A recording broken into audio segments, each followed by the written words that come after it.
G7 finance ministers hold an emergency meeting today as oil tops $100 a barrel and markets tumble amid the Iran war and President Trump's response to the spike in oil prices. The Iranian regime has named a new leader. What do we know about him and what President Trump has said about any new leadership in the Islamic Republic? Meanwhile, Central Command warns that Iran is launching attacks from civilian areas. And Secretary of War Pete Hegseth says the U.S. and Israel will fight until Iran surrenders. Secretary of State Marco Rubio marks Hostage and Wrongful Detainee Day, warning that countries holding Americans will face consequences. President Trump urging Australia to grant asylum to the Iranian women's soccer team. What the team members now face after refusing to sing Iran's national anthem amid the ongoing war. New York City Mayor Zohran Mamdani and his police commissioner Jessica Trish is saying that they're treating a Saturday incident involving explosive devices as an act of ISIS-inspired terrorism.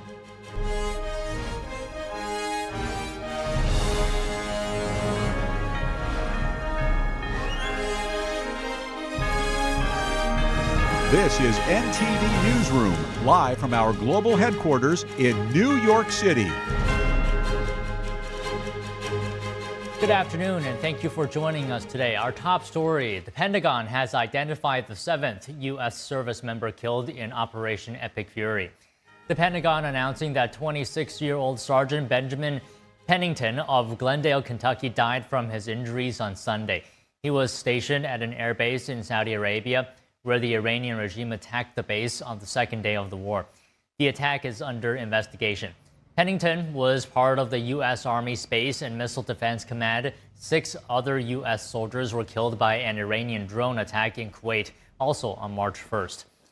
According to Fox News, citing a senior U.S. official, 8 other service members are seriously injured and still fighting for their lives. The Iranian regime has a new leader, Iran's ruling clerical body naming the now deceased ally Khamenei's own son to take his place, a signal that hardliners remain in charge. Here are the details. The Iranian regime announced the appointment of Mojtaba Khamenei shortly after midnight local time. Everyone was waiting to see who would be the next supreme leader. Now we know and we assume that he will be a continuation of what his father was, which is a very hardline ideological cleric. The 56-year-old cleric is the son of Ali Khamenei, who was killed when the U.S. and Israel launched strikes against Iran late last month. The newly appointed regime leader has strong connections within Iran's Revolutionary Guard and religious leaders. President Trump earlier said Iran's next leader could face serious consequences if Washington does not approve. The president telling ABC News if he doesn't get approval, he's not going to last long. And Trump previously criticizing the younger Khamenei, calling him a lightweight. Last week, telling Axios that Iran is wasting its time with Khamenei's son, saying he would personally have to be involved with the selection. The leadership change comes as the Iran war intensifies. Israeli forces launching a new wave of attacks over the weekend. Meanwhile, U.S. forces announcing the death of a 7th service member. U.S. Central Command saying the soldier died on Saturday after being seriously wounded during an attack on U.S. troops in Saudi Arabia earlier this month. 6 Army Reserve soldiers were previously killed in an Iranian drone attack in Kuwait. President Trump honoring the fallen troops during a ceremony in Delaware this weekend. In a post on X, Secretary of War Pete Hegseth paid tribute to the soldiers, calling them heroes forever. The White House also weighing in, saying the fallen soldiers represent the very best of America, giving everything in service to our country.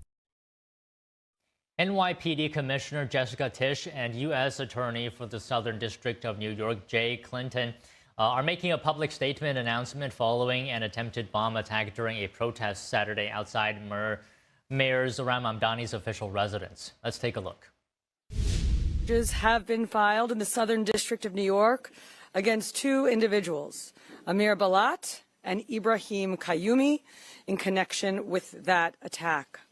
The defendants are charged with attempting to provide material support to ISIS, using a weapon of mass destruction, transporting explosive materials, interstate transportation and receipt of explosive materials, and unlawful possession of destructive devices. The complaint sets forth the factual allegations supporting those charges. As alleged in the complaint, the defendants were inspired by ISIS to carry out their attack. There should be no confusion about what ISIS constitutes. It is a designated foreign terrorist organization responsible for deadly terrorist attacks across the globe and has taken credit for mass casualty attacks in Europe, the Middle East, and right here in the United States. And as alleged, both defendants have admitted that they acted on Saturday because of ISIS. As Qayyumi was being placed into an NYPD vehicle following his arrest, a person in the crowd asked why he had done this. As shown on NYPD body-worn camera footage referenced in the complaint, Qayyumi responded with ISIS. And at the precinct, after being advised of his Miranda rights and waiving those rights, Qayyumi said in recorded post-arrest statements that he had watched ISIS propaganda on his phone and that his actions that day were partly inspired by ISIS. The complaint also details statements made by Amir Balat after his arrest. En route to the NYPD precinct, Balat made spontaneous statements without being questioned by NYPD officers that were captured on body-worn camera footage. He said, "This isn't a religion that just stands when people talk about the blessed name of the Prophet. We take action, as well as, if I didn't do it, someone else will come and do it." And later, after waiving his rights, he requested paper and wrote a message declaring in part, "I pledge my allegiance to the Islamic State. Die in your rage, you kuffar." Now, die in your rage is a commonly known ISIS slogan, and kuffar is an Arabic term that refers to non-believers. He also told investigators that he had hoped to carry out an attack even bigger than the Boston Marathon bombing, which he noted resulted in only 3 deaths. These statements, as set forth in the complaint, make clear that this was not random violence. This was a planned attack motivated by extremist ideology and inspired by a violent foreign terrorist organization. The complaint alleges not only why the defendants acted, but how. Preliminary testing has determined that one of the devices contained triacetone triperoxide, or TATP, also commonly referred to as Mother of Satan, a highly volatile explosive that has been used in multiple terrorist attacks over the last decade. As we have previously discussed, the NYPD identified a vehicle yesterday on East End Avenue that was linked to the defendants. Inside that vehicle, investigators recovered handwritten notes referencing TATP explosive and listing chemical ingredients for the type of explosive device used by the defendants on Saturday. Make no mistake, what happened this weekend was incredibly dangerous, and the ongoing investigation will be exhaustive. From the first moments of that investigation, the NYPD has been working seamlessly with our federal partners, many of whom have joined us here. In particular, the FBI's Joint Terrorism Task Force, which includes NYPD detectives working alongside federal agents. They have been at the center of this investigation. Members of the FBI and the Joint Terrorism Task Force, including NYPD task force officers, have executed search warrants at Qayyumi and Balat's residences in Pennsylvania.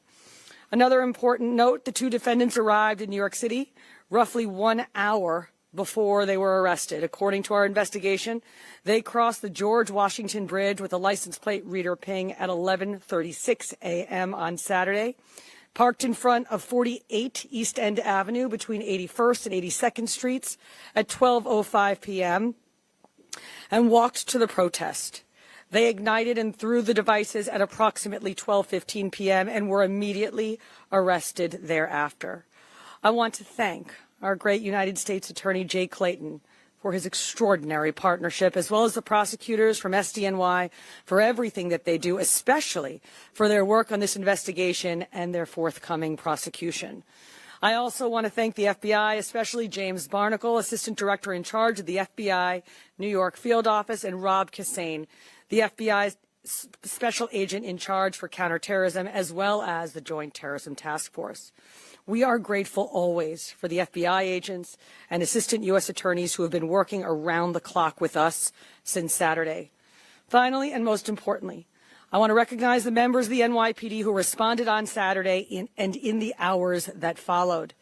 The officers assigned to that protest who ran toward a lit, improvised, explosive device, the bomb squad technicians who secured and analyzed the devices, the detectives and analysts who worked through the night to develop this investigation, and the countless members of service who helped ensure the security of the people of New York City during a very tense and dangerous situation. The NYPD remains on heightened alert, and our mission is simple, and that is to keep New Yorkers safe.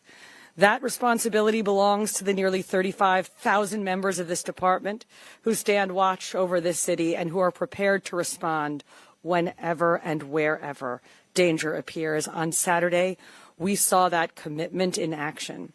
Thank you. Now I will turn it over to our United States Attorney, Jay Clayton.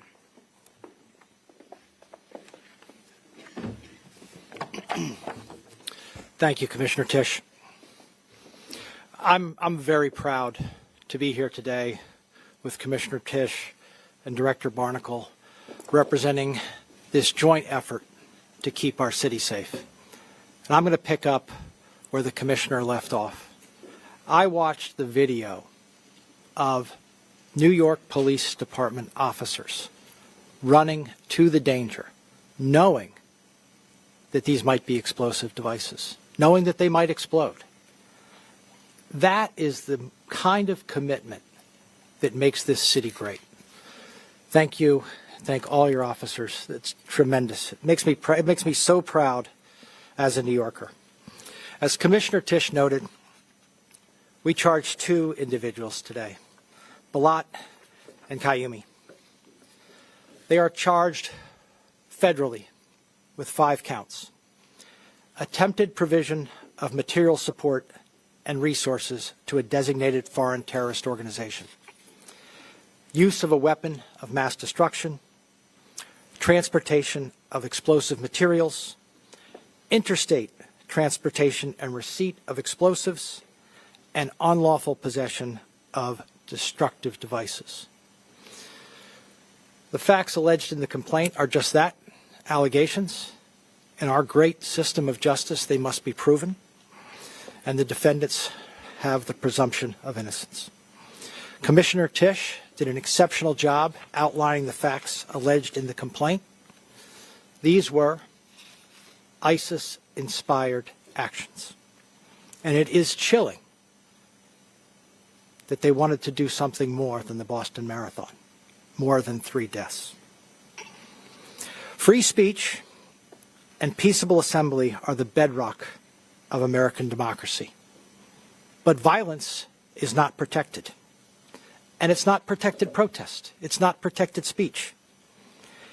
In New York, violence, particularly violence that has a terrorist bent, violence that is meant to chill free speech, violence that is meant to keep us from assembling peaceably, will be met with swift justice. This investigation remains ongoing, and we encourage anyone with further information to contact the FBI at 1-800-CALL-FBI, C-A-L-L-FBI.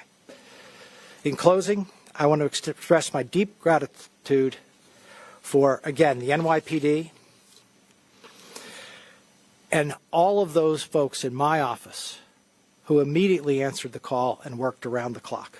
In particular, the heads of our National Security and International Narcotics Unit, Eleanor Tarlow and Jason Richmond, and our line U.S. attorneys, who I don't think have slept, which is why we are here so quickly, Jonathan Bodonsky and Jane Chong. Thank you all very much. I'll now turn it over to Director Barnacle.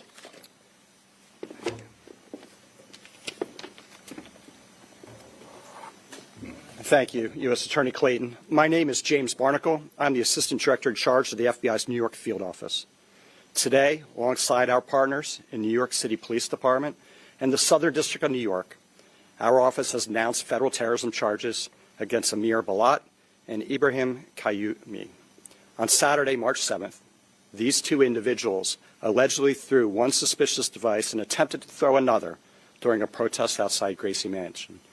As the Commissioner noted, if it weren't for the bravery of two New York's finest, we could have had a much more tragic incident. Yesterday, on Sunday, March 8th, a third device was recovered from a vehicle on East End Avenue.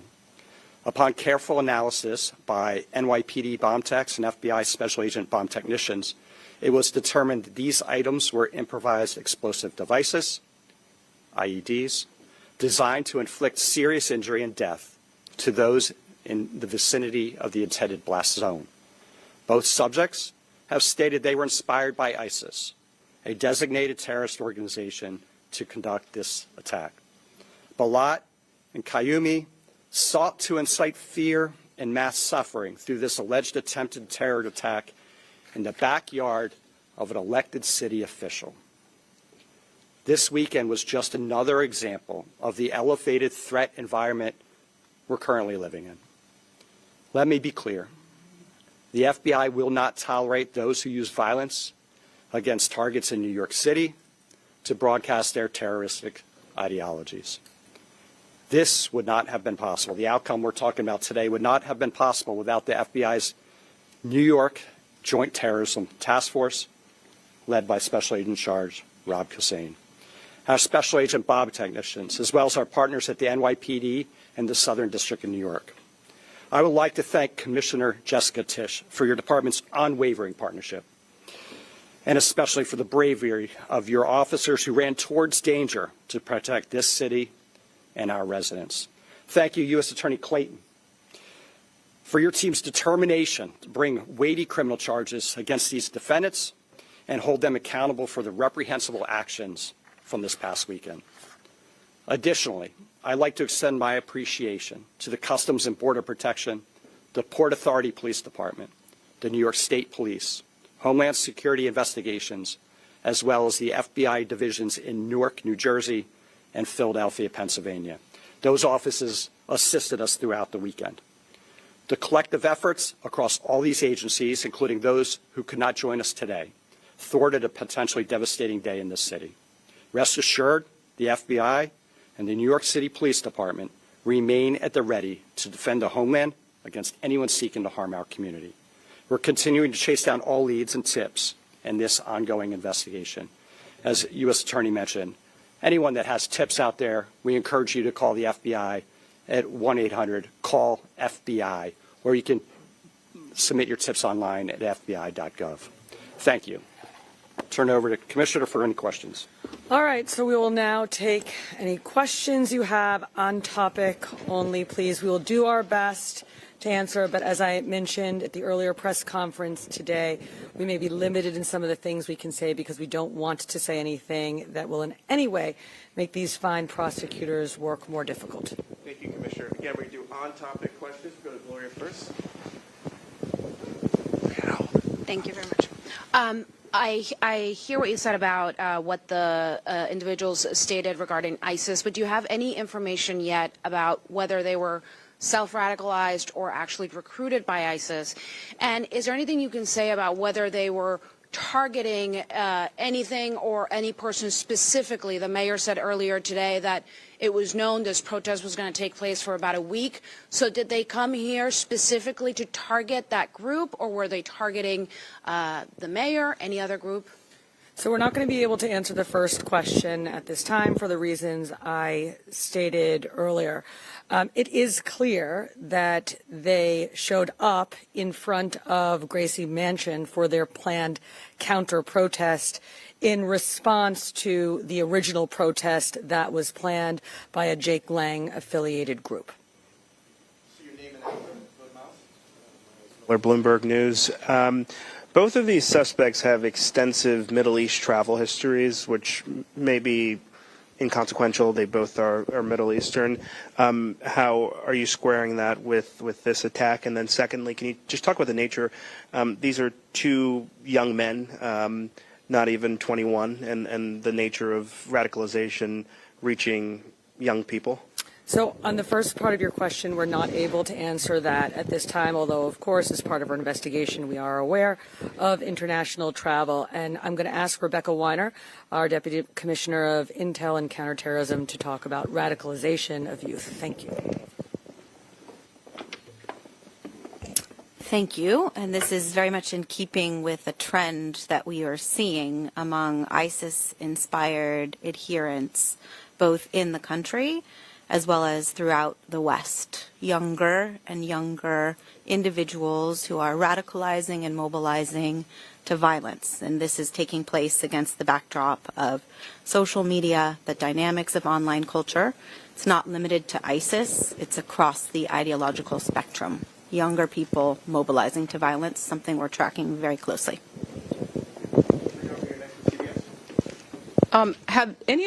Jerika Duncan from CBS News. Had any of these two individuals been arrested before? Do they have any type of record? And how much time are they facing? And if I could get a third question in, can you describe how destructive those devices could have been? How many people could have been impacted if they were successful? So I believe that the two individuals in question do not have criminal histories or criminal backgrounds. And Rebecca, if you could explain more about that IED and TATP specifically and what it was capable of. As the Commissioner mentioned, TATP is highly dangerous and extremely volatile. And the NYPD and FBI bomb squads and bomb technicians did do controlled detonations of the two IEDs from the protest, which revealed a significant explosion. It's really important to note that had these IEDs functioned the way the perpetrators allegedly wanted them to, they could have caused death, destruction, extremely dangerous compound, an extremely dangerous place deployed.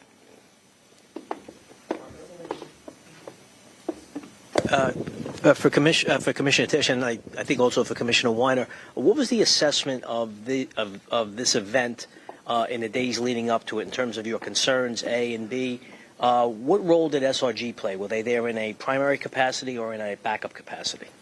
So we had been planning for this protest for several days. Whenever there is both a protest and a counter-protest, that's something that the NYPD plans for very deliberately to avoid confrontations and for all of the other reasons you might expect. So this was no different, and there had been very thoughtful preparation for this event due to the combined protest, counter-protest, and the location.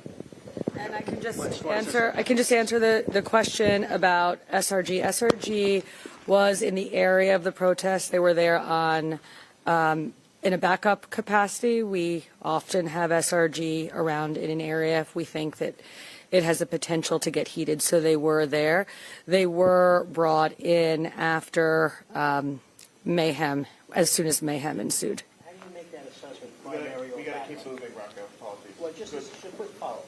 How do you make that assessment? Our commanders on the ground will make the assessment about when to call in SRG. But certainly with this protest, we did have SRG on standby and prepared because we thought it had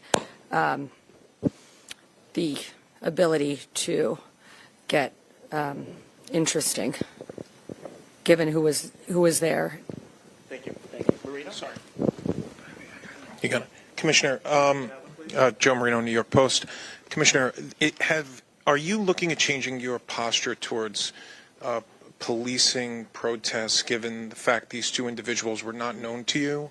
And is it causing you to reassess like additional resources you may need from an intelligence or patrol standpoint? So as you know, the NYPD remains on heightened alert. We really have been on heightened alert since the hostilities in Iran broke out about 1 week ago, which means extra counterterrorism deployments, heavy weapons teams, drones, aviation. This department, in particular, our intelligence and counterterrorism unit and teams have been out there in full force for the past week, as they are anytime something happens either in the city or around the world that we feel we need to deploy for. Look, this incident did occur at a protest, but it didn't have to have occurred at a protest. So this doesn't change our posture specifically on protests. The NYPD has been policing protests and ensuring New Yorkers' ability to exercise their First Amendment rights safely and lawfully for decades, but never more so, frankly, than over the past 2.5 years, where we have just seen a huge increase in the number of protests, and our officers, both our community affairs officers, our patrol officers, and our SRG officers are well trained and certainly well practiced at doing so. Thanks, Brett. Hey, Commissioner, thank you. Given the threat picture that you've been outlining, how worrying is it that a couple of guys from Bucks County can just drive into Manhattan with potentially viable devices? Is it alarming, and is there anything you can do to stop it? Go ahead. Thank you. So when we talk about heightened threat environment and when we talk about lone actor threat, this is another incredibly sobering reminder. We had one just a week ago in Austin, Texas.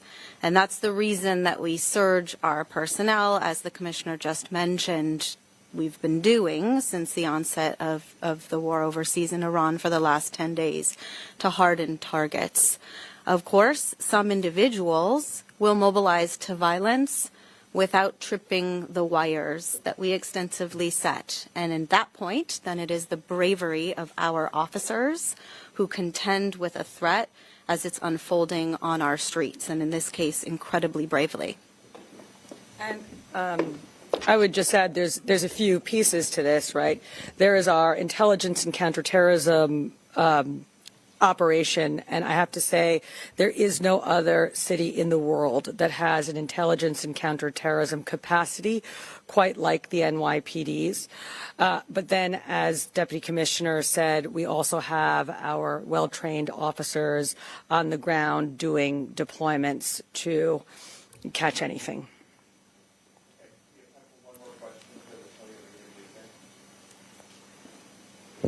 Tony DiStefano, Newsday. I guess this is for Commissioner Weiner. The two devices, were they both assayed as being TATP? I can do that. And the Assistant Director talked of the third device being an improvised explosive. Was that also known quantity of TATP or something else? So let's talk about the first two devices first. They were both brought on Saturday to Rodman's Neck, where our bomb technicians and FBI experts looked at them jointly. We assessed quite comprehensively one of the devices, and we determined that that device contained TATP. We didn't do the same type of thorough investigation of the second device, but instead decided to neutralize the two devices and take samples from both devices and send them over to an FBI lab where further testing, including for the existence of TATP in the second device, will be done.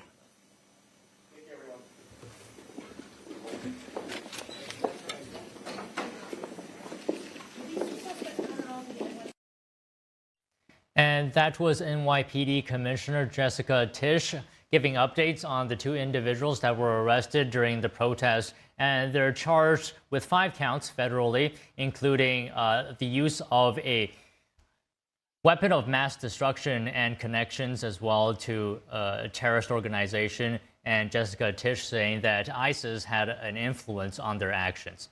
Okay, moving on. U.S. Central Command warns Iranians that the regime is using heavily populated civilian areas to conduct military operations. NTD's Daniel Monahan has the story, including comments from War Secretary Pete Hegseth and President Trump. CENTCOM says the Iranian regime has been launching one-way attack drones and ballistic missiles from civilian areas and cities including Dezful, Isfahan, and Shiraz. The command says locations used for military operations can lose their protected status under international law and may become legitimate military targets. Secretary of War Pete Hegseth was asked about a CBS News report that Russia is providing intelligence to Iran on U.S. positions and movements, speaking on 60 Minutes. No one's putting us in danger. We're putting the other guys in danger.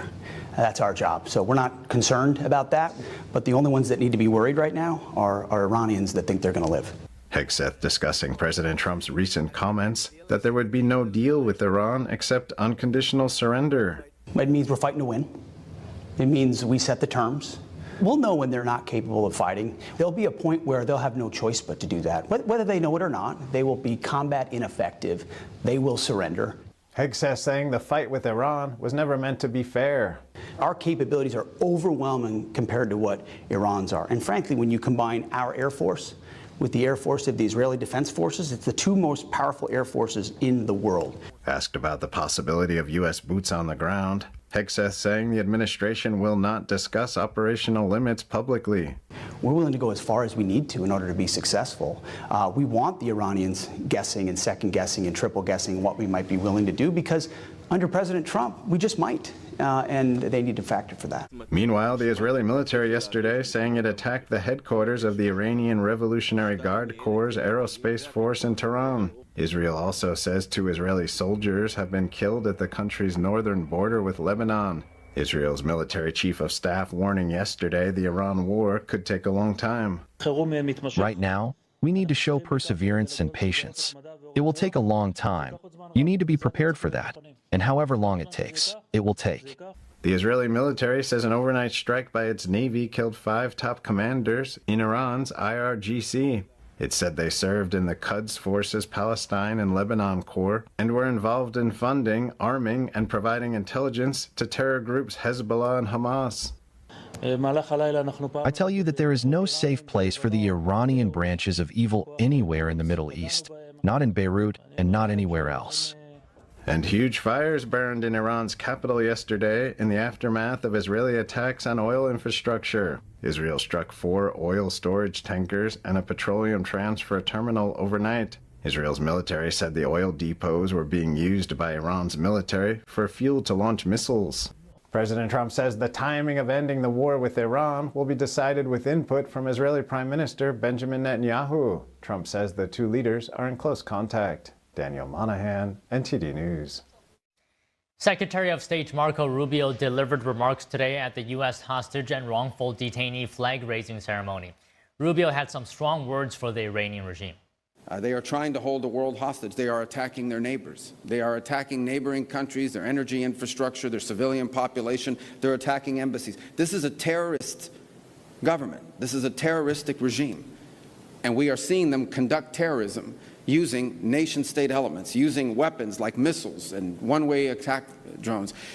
And the objective of this mission is to destroy their ability to continue to do that. The United States is currently engaged in an operation targeting one of the world's leading hostage taker, the world's leading sponsor of terrorism, the regime in Iran.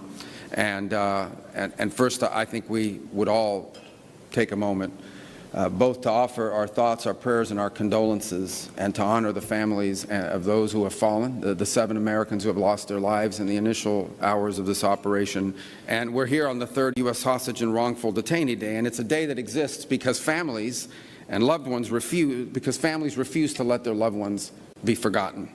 We have this day to celebrate those who returned, to honor those who perished in captivity, and commit to returning those who are still in detention and holding also the perpetrators of this accountable. Last year marked 10 years.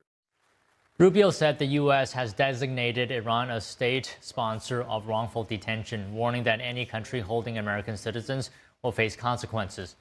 Rubio credited President Trump with making the return of detained Americans a priority, saying more than 100 have been brought home since his inauguration.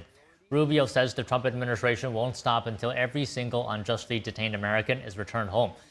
The event also commemorated former FBI agent Robert Levinson, who also disappeared in Iran 19 years ago and is believed to have been died in captivity. The Group of 7 nations ruling out the use of strategic oil reserves for now. The French finance minister says the group is not yet ready to release reserves. He made the comment after chairing a meeting of G7 finance ministers in Brussels. He says the G7 remains prepared to take coordinated steps if needed.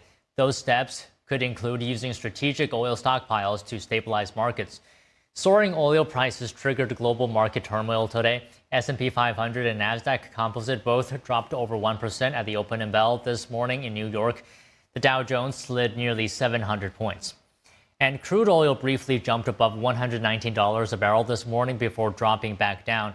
It comes as supply through the Strait of Hormuz remains almost completely halted. Stock markets around the world have reacted sharply.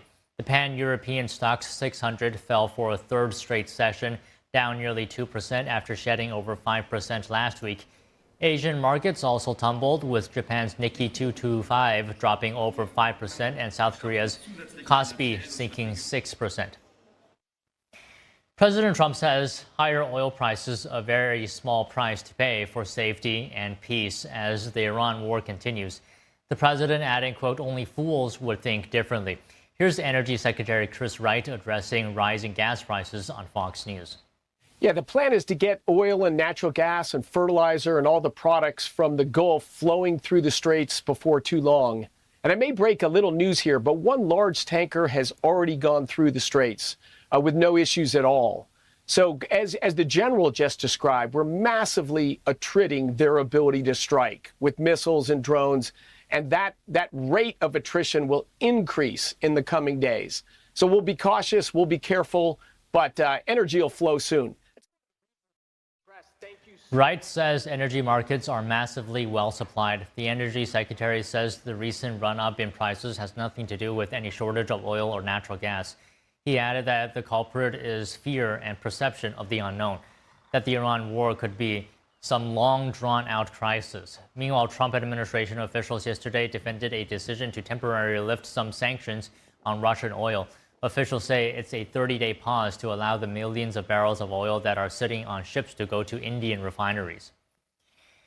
The Iranian regime naming Khamenei's son as new leader, but President Trump said that Iran's new leader is not going to last long if he is not approved by the United States. We talk about this after the break. Stay with us.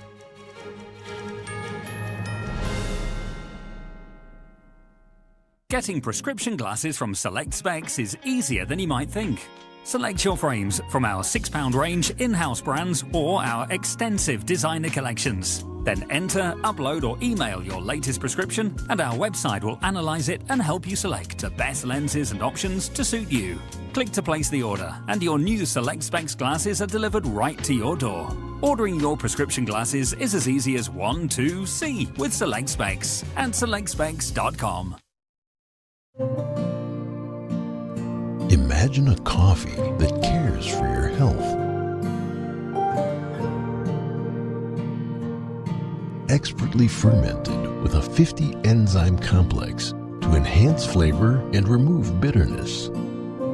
Small batch roasted to a decadent medium dark, resulting in a brew that is gentle on digestion, low acid, and up to 90% less caffeine than regular coffee.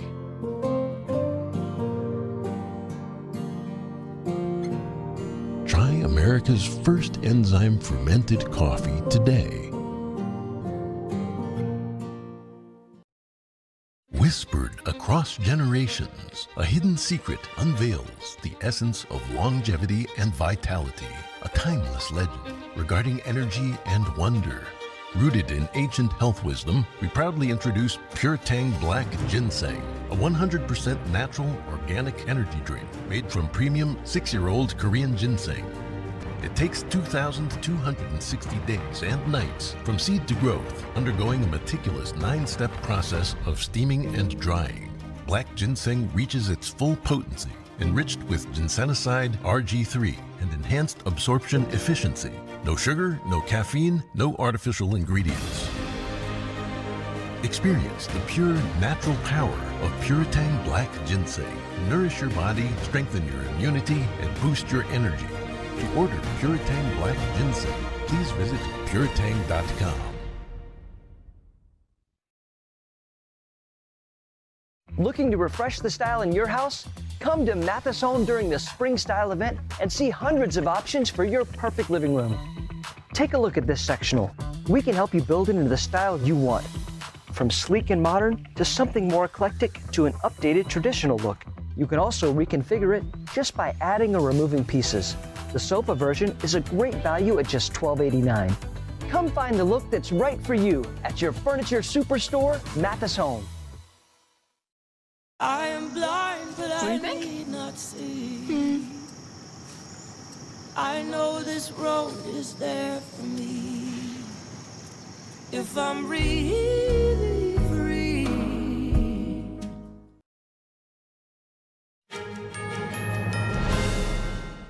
The son of eliminated Iranian leader Ali Khamenei has been chosen to replace his father. Joining us now is Mike Sorelli, U.S. Navy SEAL veteran and military and national security analyst, and we have David Wormser, Middle East Affairs Analyst at the Center for Security Policy and former senior advisor to U.S. Vice President Cheney on the Middle East and strategic affairs. So good afternoon to you both. Mike, I'll start with you today. President Trump says that Iran's new leader is not going to last long if he's not approved by the United States. And the president had already disapproved of Khamenei's son, calling him a lightweight. So where do you see this going then? Well, his son was probably already on the targeting list. He probably just sort of took a few leaps up and is at the top of the targeting list. Here's what I would caution. Whenever you remove the head of a snake, you've got to be careful about the one that's coming behind him. Khamenei's son is younger. He's more fanatical. His hatred for the U.S. and Israel is probably at a higher degree. So he wants to make some probably very aggressive moves early on in this war and strike against Israel and the U.S. So at the end of the day, we say the devil you know is better than the devil you don't. But he shouldn't last long, given the U.S. and Israelis' record so far of taking out regime leadership. Okay, so David, let me go to you now. What do you think about this? And President Trump has said he needs to be personally involved in the selection process of a new leader.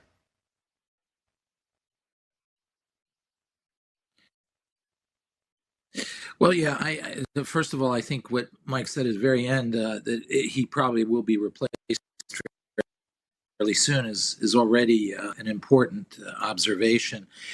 Might be a more fanatic, or I'd say less refined than his father. I don't think more fanatic. And really, we are talking about a regime that most likely will choose an apocalyptic end rather than surrender.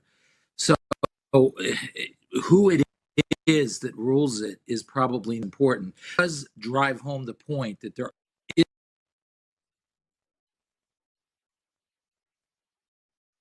Okay. All right, David, your internet is kind of iffy right now, so let me just talk to Mike while we get that fixed. So, Mike, you made the point earlier that if you cut off the snake, the head of the snake, perhaps there's another person to follow in the leader's steps. So how do we know Iran won't go back to how it was before when we have a new government? How do we make sure history doesn't repeat itself here? Well, if you want to look at past examples, look at it this way. We took out Osama bin Laden. And usually when you hit cells like this or fanatical governments like this, they splinter, they mutate, and they often evolve worse. So, it's not that this government's going to be different. President Trump knows that. Anyone elected by this regime is going to be rejected by President Trump. The only option, and he's calling for an unconditional surrender, is somebody who's moderate, that has the people of Iran at the top of their agenda. It's no one from the IRGC. It's totally unacceptable. We will continue sustained kill chain operations, removing regime leadership while degrading what military assets remain. So nothing changes. So why do you think President Trump says he prefers someone within Iran to govern rather than, say, Reza Pahlavi? Mike? I think that's the ultimate goal, if the people of Iran can rise up. So look at the recent strikes on Iranians' oil. That wasn't a primary target. It was a backup. It's what we call a branch or a contingency plan, that we weren't seeing the degradation in the people, the degradation of the regime, and the people of Iran rise up. So now we're robbing them of their oil, which also indirectly robs China. So, people want results in such a quick manner. We need sustained operations for a few more weeks to continue to degrade and put the psychological pressure on this regime before there's any chance of the people of Iran trying to revolt and overthrow this government in order to reach free, democratic, and clear elections. And if that were to happen, Pahlavi is probably an answer that would come in for that interim government. So, David, same question to you. Why do you think President Trump says he prefers someone within Iran to govern? Well, Reza Pahlavi is a very good guy, and he's a good symbol of unity and continuity, and even a more secular-oriented Iran. But at the end of the day, he's been out of the country for 47 years. And Iran is a very complex, difficult country to understand, very many pieces, and it's changed over 45 years. So those on the ground are, first of all, paying the price for their freedom with blood. They're aware of the ground truth in Iran. They understand Iranian politics. I'm talking about a leadership we can't see yet among the opposition in Iran that's inside the country. And they're the ones who are really going to run the show afterwards. So while the Shah can be a nice symbol, he can be a transitional figure that people can focus on and provide a sense of unity. He's not really going to be the operational leader that will take over Iran and run the country for the next 5 years. Okay, Mike, can we get your comments on what Iran's strategy here is? Because over the weekend, Gulf states reported more damage to infrastructure. What is Iran doing? Why is it pulling in so many countries? Well, Iran cannot take Israel and the U.S. combined through direct action. They know that. And right now, you have to understand, the regime leadership is a bunch of moles. They're hiding underground through their mosaic of underground tunnels and bunkers. The best chance they have, and people think it was a foolish notion, was to hit the infrastructure, data centers, oil refineries of their partnering nations in order to put economic pressure on the globe and control the information campaign and make this campaign less popular for the world, predominantly the US and Israel, and force pressure on them that way, not through direct combat. So that is the indirect approach, and the only approach they have at this time is to affect the energy market and raising prices. David, is Iran putting pressure on the world? What are your thoughts on its strategic objectives? Well, I agree with Mike said, and they are putting pressure. I mean, the oil price is going up briefly to $119 a barrel is certainly a concerning element. But again, it came back down, and I think there's enough solidity in the oil markets that we're talking about a fairly temporary bubble. As far as the strategic objectives go, I think Mike outlined most of them. I'd add two more. One is they know that there are certain sensitivities in Iran that can cause even an opposition that hates them to recoil and retrench. And one of them is this idea that there may be an all-out pan-Sunni attack against the nation of Iran, a Persian Shiite nation, from whether it's Turkey, Pakistan, etc. So they in many ways want to provoke a Sunni hostility toward Iran. And the second thing is that a breakup of Iran, they know that's a very great sensitivity in Iran. So they're the ones who are putting out a lot of this stuff about the Kurds are coming in, the Azeris are coming in, the Baloch are coming in, the Arabs are coming in, and they're going to partition our country, and they're going to set us off against each other in civil war. So a lot of the attacks also are trying to provoke that and provoke the image of that so that they can change the narrative of this war in a way that terrifies the Iranian people and maybe causes them to hunker down behind them. Now, Mike, President Trump says the decision on when to end the war with Iran will be a mutual one with Israel a little bit, he says, and it's going to take everything into account. That decision will take everything into account. What specifically, in your view, might the administration consider when it comes to ending this war? Well, I think it goes to the objectives from the beginning, which was to strike regime leadership, to degrade their regional strike capability, which they have done. The last figures I saw were 80% of air defenses have been destroyed, and something around 60% of their strike munitions or strike capability has been destroyed. So they have achieved that objective in limiting or degrading Iran's ability to conduct regional war or regional strikes. But there's also another element to this that adds to the timeline, and that is Congress. So right now he moved forward with the War Powers Resolution, which gives him a 60-day window to conduct these operations. And then additionally, he does have a 30-day withdrawal window on top of that.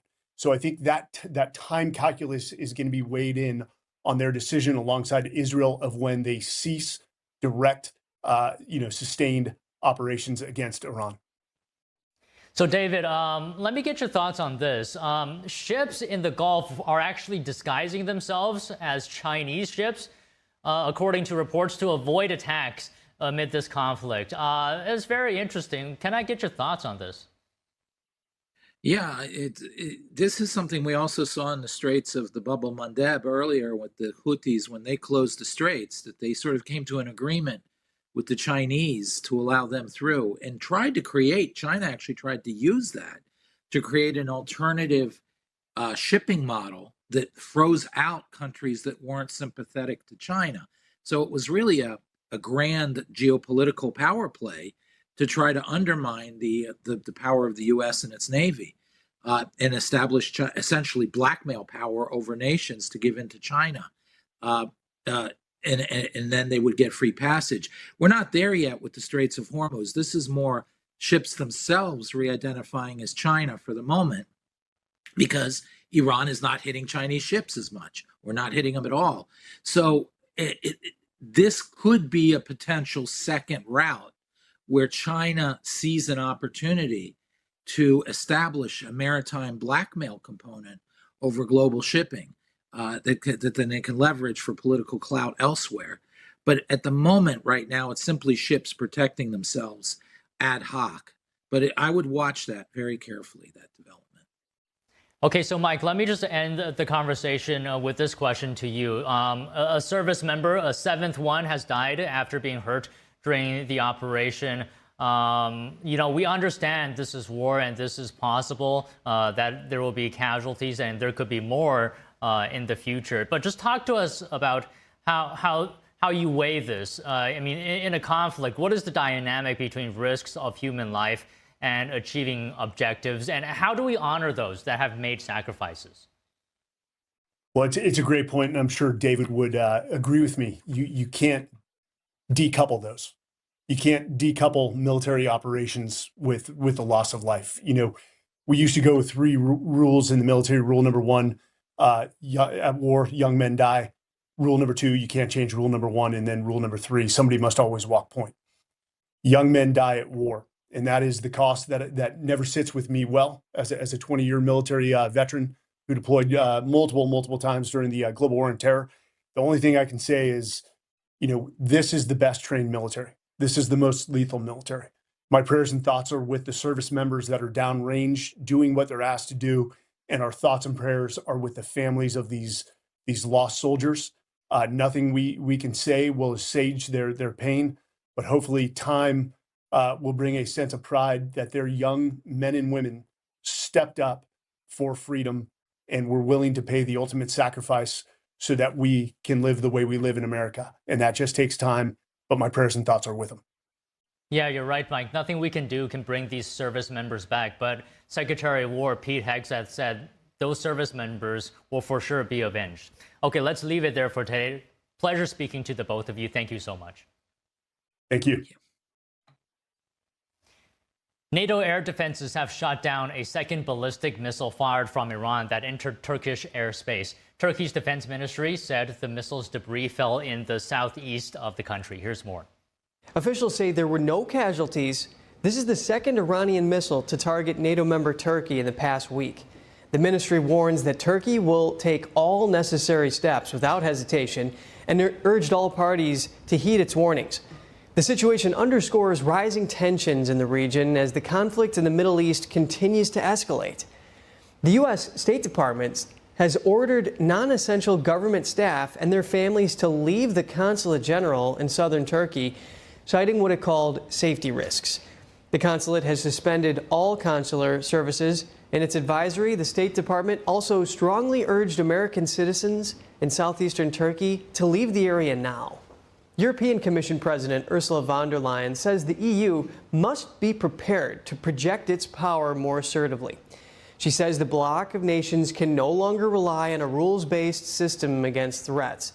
The Commission President adding that the EU must determine if its institutions and systems help or hinder its credibility. And I want to be clear. There should be no tears shed for the Iranian regime. This regime has inflicted death and imposed repression on its own people. They slaughtered 17,000 young people.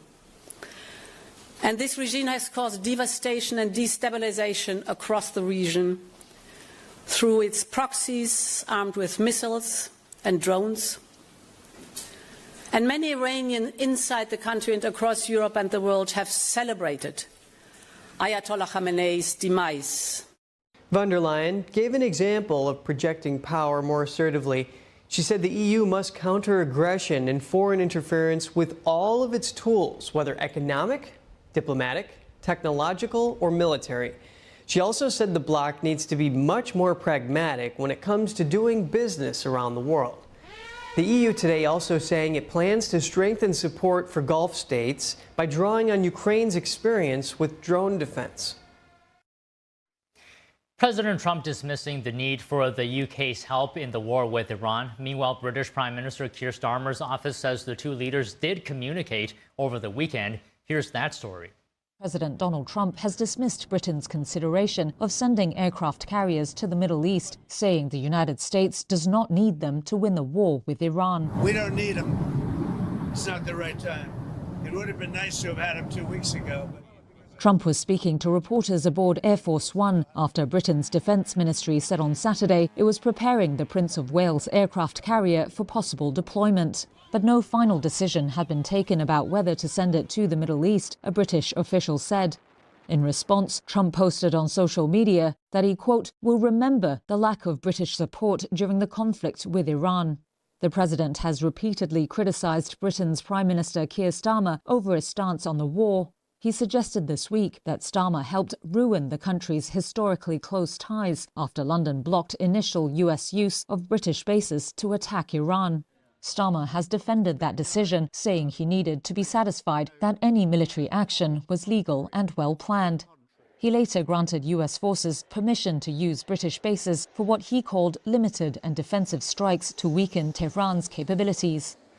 On Sunday, Starmer's office said the pair had spoken on Iran as two US Air Force planes arrived at an airbase in England. The Prime Minister's office released a statement saying the use of Royal Air Force bases was discussed, quote, in support of the collective self-defense of partners in the region.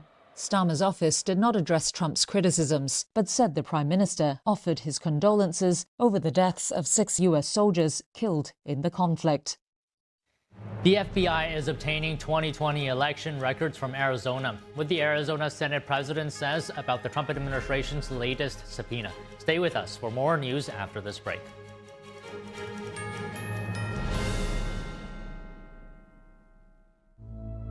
Disasters are not a matter of if, but when. And they're happening in communities like ours more often. Even before disaster strikes, hunger is already a crisis in America. But a disaster tests the very heart of who we are as a community. Food is scarce.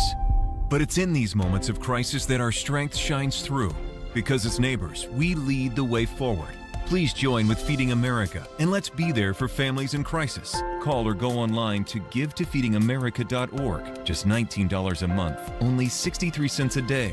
Rushes food, water, and urgent supplies into communities just like yours. They called us immediately and said, what can we do? It's those partnerships that come together and respond to recovery. Feeding America works with local food banks to get immediate relief to families as they recover, and we stay for as long as it takes, because disasters don't wait, and neither do we. They delivered a truckload of food to us to undergird what we had. Every box of food, every bottle of water, shows the power of neighbors being there for each other. When we work together, we are never alone. Call or donate online at givetofeedingamerica.org. Your gift will be so much more than a donation. It will be a filling meal for a child, comfort for a family in crisis. We need to be there for our community for the next 40 years, just like we were for the last 40 years. And that's helping people build back in a way that is as strong as possible.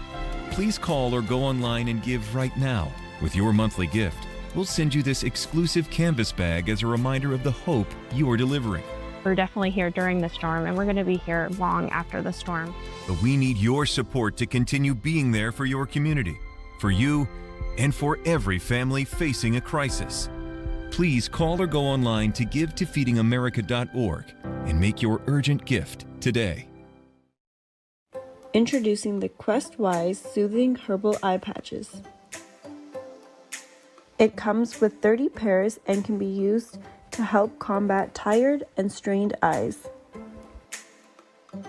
The natural herbal formula provides a cooling, minty, and refreshing effect that stimulates natural tears and awakens